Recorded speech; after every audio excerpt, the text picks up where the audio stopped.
New developments in the Kursk area, where yesterday the Ukrainians, or actually the day before yesterday, the Ukraine launched a new offensive in the Kursk region, where they had already been in fighting since the 6th of August of last year. They launched what they're characterizing anyway as a surprise attack further into the north, where Russia had been squeezing the incursion to the downside, and then they launched this attack with 20 some odd armored vehicles and a number of infantrymen, and made some initial breakthroughs up to a village north of where the previous line had been. Now, when I got up this morning, I wanted to check and see what the current status of the fighting was, to see how much further they may have gone, to see what kind of countermeasures the Russians had done. And to my surprise, there haven't been any further advances. In fact, let me just run straight to the map here and show you what we have discovered. This is really quite surprising. So, just as a quick recap, this area right here is where the Ukrainian side launched their new offensive. I think the line was somewhere around this area here, and they moved roughly from here up to this area here. There's a small village at the intersection of these terrain features you see right here on the map. But then overnight, Russia actually blunted that and has taken a small portion of it back right here. This is now in the contested area, and for you may not remember this in the map system here, the way it works, the key is these gray areas are contested areas, so it's not controlled by either side, but it's being controlled. This was in the yellow area, which was under Ukraine control. It's now in the contested area. Ukraine, for its part, did take one small additional piece of territory, a couple of fields in this area, so it went from basically here to out to this side. That's obviously quite inconsequential. But then what is very consequential is you see this huge area in red from yesterday. So while the Ukraine side was focusing its manpower and probably mobilizing a number of folks from elsewhere in the Kursk area so that they could have some concentration of forces here, the Russians took advantage of it overnight and now taken back these large number of fields. So you can see in this one area alone, Russia retook more territory than the Ukraine side did here in their incursion at considerable cost. Moreover, on the left flank, there was another one moving here. We also showed you yesterday that the Russians had taken this area here. That's now in this particular color scheme. The purple is Russian territory. So that went from red into the purple. Now then they have moved further in with the incursion into basically the left neck of this incursion. And by the way, here is the border between Russia and Ukraine. Let me scroll out a little bit so you can kind of see where that is. And then you see this additional territory is being contested now. So the Russians went from here into here, and on the other flank, on the western flank, they went from this area into here. So you can start again to really see the methodology that the Russians are doing here. They're putting pressure on the Ukraine side on the top of this incursion, but also they're squeezing in the neck. They've already gone from there to there, and now that you see they made another pretty sizable chunk into the contested area here, and you can see they don't have to go too much further, and they're going to cut off this road right here. This is one of the primary feeder lanes that the Ukrainians have to get supplies in and out to the entire force. The town of Suja in the south right here is kind of where they're having their headquarters and where they're assembling their troops, medical support, and then ammunition, food, and everything else that they will then shovel out to the remainder of its forces in the area. If this road here is cut, and obviously they already have this one under fire control, so they can already cut this off with artillery fire and direct fire from other weapon systems. But you see, it's not much further at all till they get to the last one. And just so you understand how the military systems work here, you don't have to have physical control to be able to cut off supplies there. If you have fire control over it, where you have within range of your direct fire weapon systems, then you can literally cut the whole thing off. So in my view right here, this is probably the priority of effort for the Russians, because once this happens, then the rest of the entire incursion becomes at risk. Because if the Ukraine has to go through fields, like, because obviously there'll still be some territory here that they have, but there are no obvious big roads that they can move equipment and supplies over easily. And especially if the weather turns rainy instead of frozen, then it turns into a morass here, and it becomes very, very difficult to get large numbers of supplies in and out. So this is at a whole problem here. This this incursion is starting to look very weak, and in the fact that barely 36 hours in, it's already been blunted. It's not going any further, and it's already starting to go back while they're losing additional territory in the north, the west, and in the east. So if you're looking at this from just a military perspective, you're saying, okay, things are not looking that great for the Ukraine side. So you would expect, okay, well, in a normal environment, you would expect to hear the president or the leader of the Ukraine side say, well, all right, we're running into some difficulties here, but we're still fighting hard or something like that. But as we've been seeing more and more with President Zelensky, the actual facts on the ground seem inconsequential when it comes to him promoting his view of things the way he would like them to be. And we have another example of that here. Earlier today, he went on and made an address that he posted on his YouTube channel to explain exactly what's going on, in his view, in the Kursk area. Сьогодні рівно 5 місяців від початку наших дій на Курщині, і ми зберігаємо буферну зону на російській території. Активно знищуємо там російський військовий потенціал. За час Курської операції ворог втратив вже понад 38 тисяч своїх солдатів тільки на цьому одному напрямку. Із них близько 15 тисяч безповоротно. Росіяни перекинули на Курщину сильні свої підрозділи. Там задіяні солдати з Північної Кореї.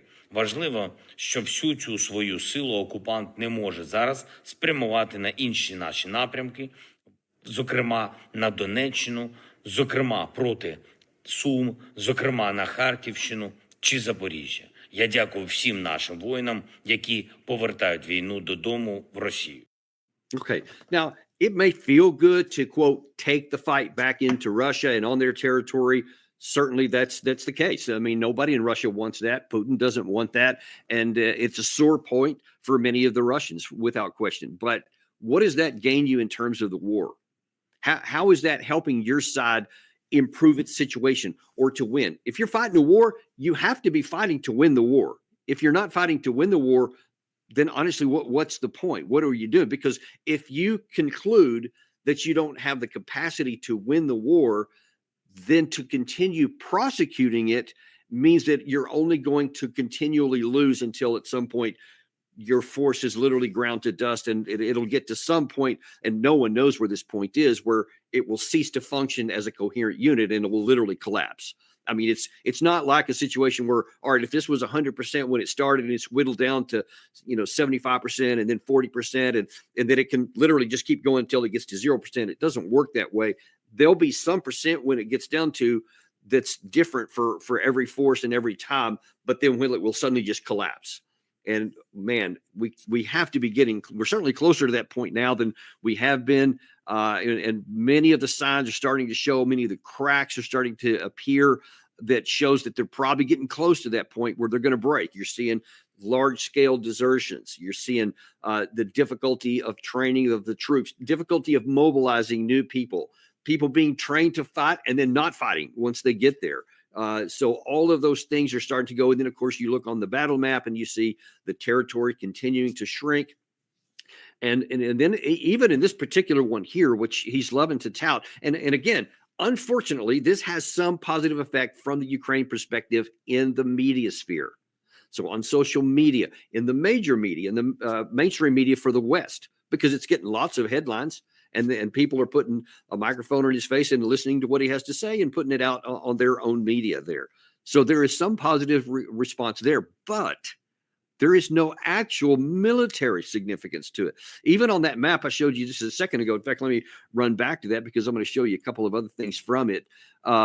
When you look at the area where they have gone into, I mean, let me zoom really close in here so you can see.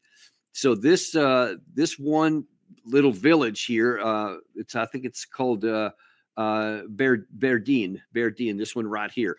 And it's a little more than just a few hamlets and little houses on a couple of a T intersection road. That's the extent of the village. It's not really much to it. That's it. That's what they have captured so far. So obviously there is no military significance to what they have taken here at all. It's just generated some headlines. But then in the context of his comments there, he said, yeah, but this keeps the enemy from doing things in the West. And he specifically referred to the Donetsk area. And well, let's go look and see there. Let's see. That's what he told us. Well, let's take a look. So we go down to the Kupiansk area. And by the way, we'll talk more about this, the overall situation in our afternoon briefing. We got a 3:00 show we got for you today. A number of things. There's been some generals that Putin moved into the Kursk area. There's been some other activity on the U.S. side, some more things in the European side, et cetera. We'll talk about this. Kupiansk has seen some additional Russian forces moving forward. But let's go down to what the main area is, and that is around in the Pokrovsk area. So this is the Pokrovsk area we talk about a lot. And in the area down here, we've talked about it before, the Karakova. That's an area that fell pretty much yesterday, and it's now officially fallen today. And we see that the Russian side, again, has continued to make additional progress in the last 24 hours. There have been, even in these areas here, there's more contested area that the Russians are fighting for. Everything is moving forward. You see there, again, like this is becoming their pattern. The Russians are moving towards to try to cut these roads off so that all the troops in here get cut off and either have to withdraw or they'll get captured, et cetera.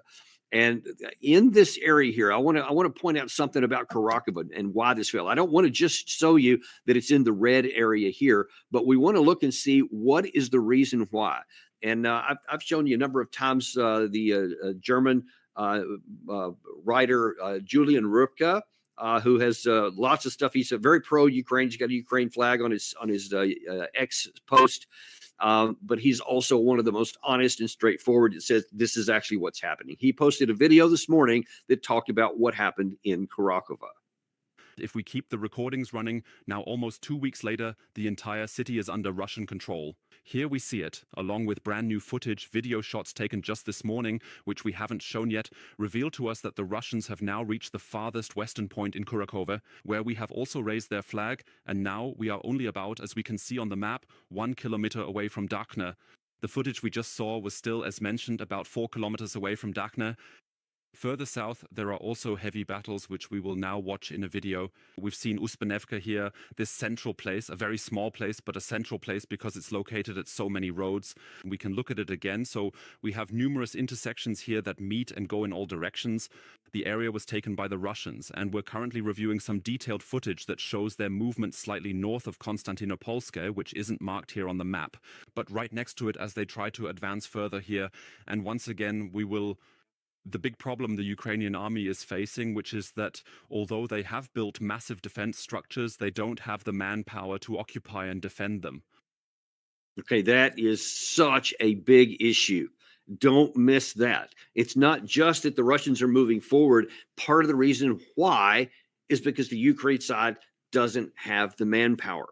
Now, we've been telling you here in recent episodes, and we've been highlighting the fact that there have been so many desertions and people running away from the fight. There was that famous new brigade that was formed in France. It was trained in France. And then, according to the information out just today, the Ukrainian command admits that, yes, somewhere around 50 actually fled in France and disappeared, never to be seen again. And somewhere around 1,700 others abandoned the fight once they got back into Ukraine. So they didn't even go into battle, which was about 40% of the strength of this brand new brigade. But as Italian military expert Thomas Steiner reported on an X post right now, the manpower problems are bigger than that even. And Gary, if you can toss that one up there, you see that Ukraine's mobilization of men is a mess. They're putting the cart before the horse. All existing brigades lack infantry. Nobody wins a war without infantry. Ukraine is using freshly mobilized men to create new brigades while existing brigades bleed out on the line. But as he continues in, as soon as the new brigades are ready, they're broken up and the infantry is sent to plug gaps in depleted brigades. This is the worst kind of mobilization. Either put the new brigades in as a whole, units into the front to replace depleted units and brigades, which are then rebuild, or you see, I won't read the rest of that. The last part there is the one that's really important, though. Creating new brigades, which are then broken up, creates a bunch of useless commands. a total waste of manpower. Ukraine needs to stop creating new brigades and focus on training replacement infantry for its existing brigades. And that I can't reinforce his assessment there enough. Even American experience in history from both World War II and what we used while I was on active duty, and we were prepared to do this in the war, the Desert Storm that I fought in in a tank unit, 2nd Armored Cavalry Regiment. In that the U.S. would form its divisions, its brigades, etc. And then as they had attrition, as they lost people, then they would send in replacements for that unit. And that makes the most sense. And you can understand why when you think about it. If you have a command structure, you have the brigade commander, the brigade command sergeant major, and all the enlisted that go along with that, first sergeants, sergeants first class, et cetera, all the way down. You have the brigade commander, the battalion commanders, the staff at each one of those levels, intelligence staffs, all the different branches all the way down. And now as you lose people, you'll replace that. You'll plug back in. So the organization develops a personality, and it develops experience as an organization. And so as you lose people, it'll make your capacity go up and down, because obviously you have untrained people that come in or minimally trained, and that's going to have an effect on what the unit can even do. But you maintain all of that experience.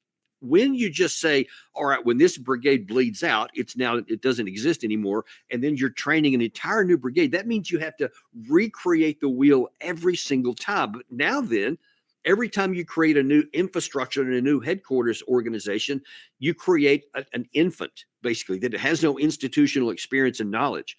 I cannot reinforce one of his comments there, especially, that this is the worst way to do it. So you're suffering lots of manpower problems. You're suffering desertions. You're having trouble getting people in anyway. And then the people that you have, you're using them in the least effective way you can imagine. And this is not, I don't know why they're trying to basically recreate the wheel, where they're trying to do things that historically don't work. Because I can tell you, we actually, the Desert Storm turned out to be a very short ground war. It was, I think, 30 some odd days or something like that. It was a fairly long time. Maybe it was even 60 days of air war. But the ground war itself was literally just days, because we just plowed through everything the Iraqis had at the time. But in preparation for this, we had actually gone through training exercises. We had everyone had understood that if we actually had pools of replacement Bradleys and tanks and personnel that were moving up in the formation, so that if there's casualties, they would send in replacements quickly. They would send in crews quickly, etc. So we already had that in place. We would never have just said, okay, we were in the 2nd Armored Cav Regiment. If the unit becomes combat ineffective, they would just keep on fighting until it bleeds out, and then they would make a new Cav regiment in the back, and then at some point they would just replace it. That just doesn't make any sense historically, or even if you didn't have historical knowledge, it just doesn't make sense to fight a war that way.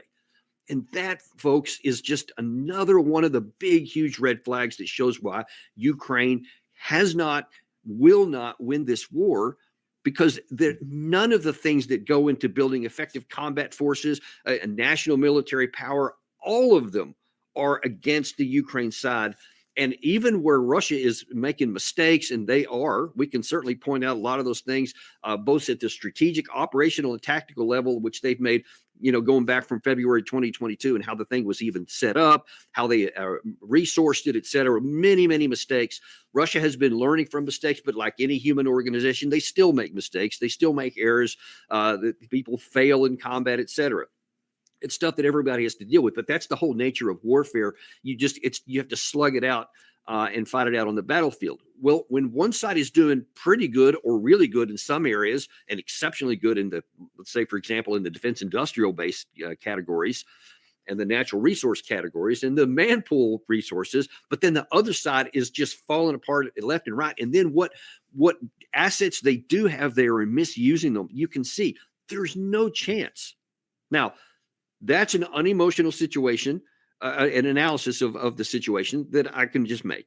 Militarily, it's just true. Those are historically provable facts and valid issues that have to do with how wars are fought, won, and lost.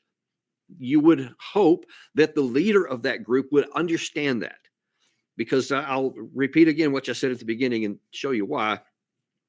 If you're the leader of a country and you know that you've done that analysis and you see there is no possibility, there is no path to success, then the only thing that makes sense then is, all right, we need to close this off. We need to get the best terms we can, and start looking to the future and rebuild our country, and and get as much freedom and opportunities for the future as we can. That's the only thing that makes any sense.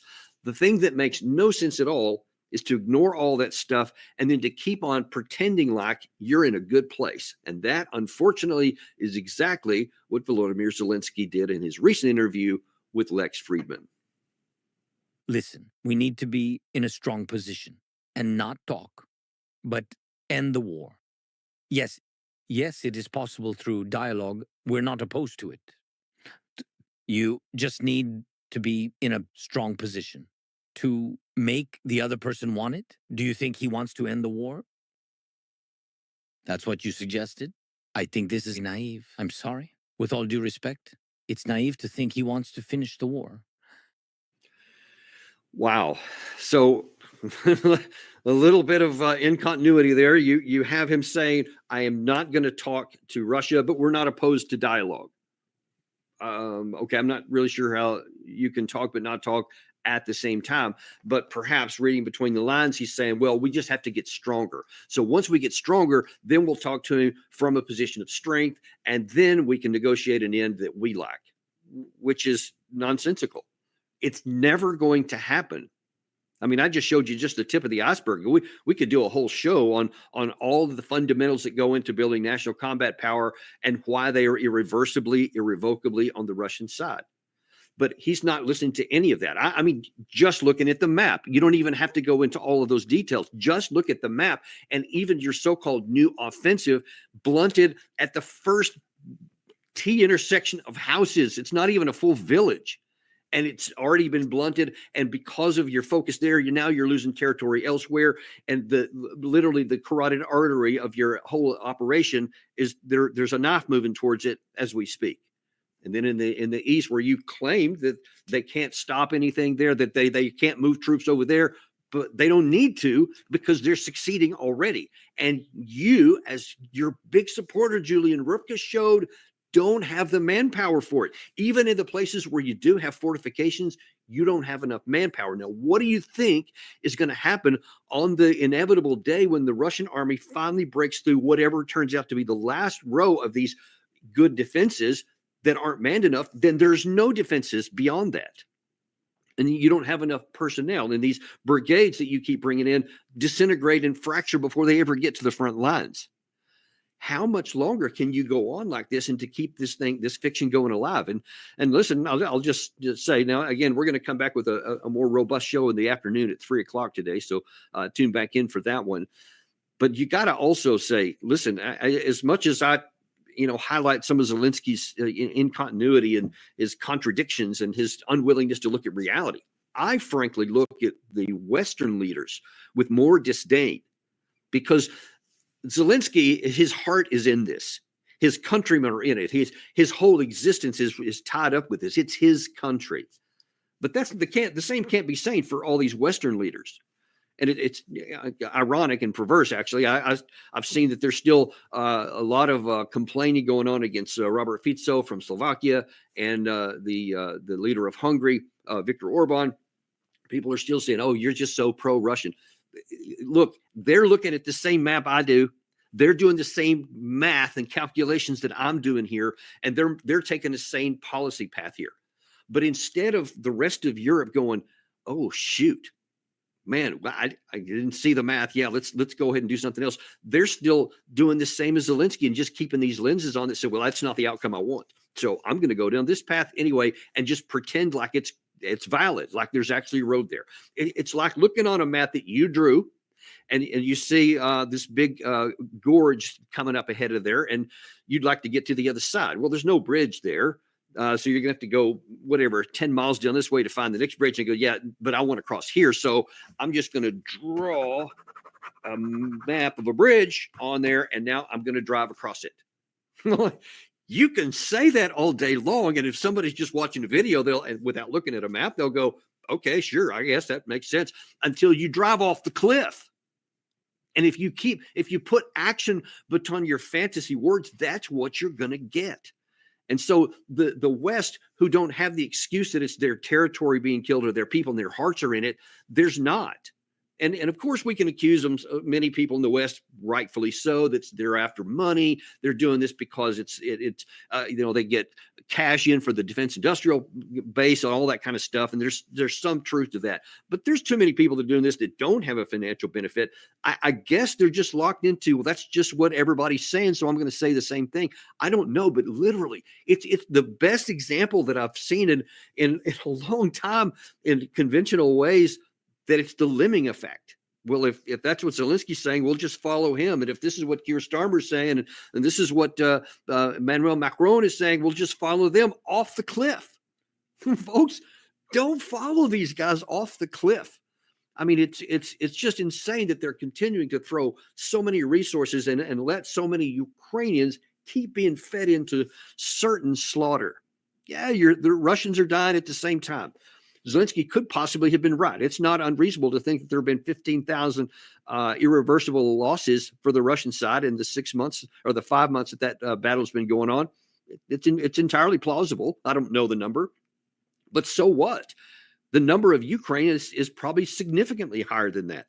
And then that causes problems elsewhere because you've been sending all those resources into this absurd bulge in the Kursk area that has no significance at all. But now that you haven't had all those tens of thousands of troops and all that combat power and all the ammunition that went along with it that you could have used to strengthen up those very areas that you heard Rupka talk about, that you have defenses, but you don't have the manpower for them. Why do you think they don't have the manpower for them? Where has that manpower gone? It's been wasted in the Kursk area. Something of no significance instead of the area that is your lifeblood. Because once the Russians break through there, folks, it could be game over really quick. This war has been dragging on we're closing in on 3 years now, but it could have a lightning end that will seem for many people to come out of nowhere. But if you've been paying attention to Daniel Davis Deep Dive, you won't be caught off guard by this. You'll just be surprised it took this long. But that's kind of where we are right now. I'm going to come back to you at 3 o'clock and we'll give you a more broad based on some of the things that are going on off the battlefield and especially in the incoming administration. We'll talk about some of those issues this afternoon. For now, thank you very much for joining us. Be sure, like and subscribe if you haven't done that already. We really value that. Also, we are on podcast, and I know people can't watch all the videos all the time, but you can listen to them as you're driving, going to work or whatever. Apple Podcasts, Spotify, Podcast Addict, wherever you get your podcasts, type in Daniel Davis Deep Dive,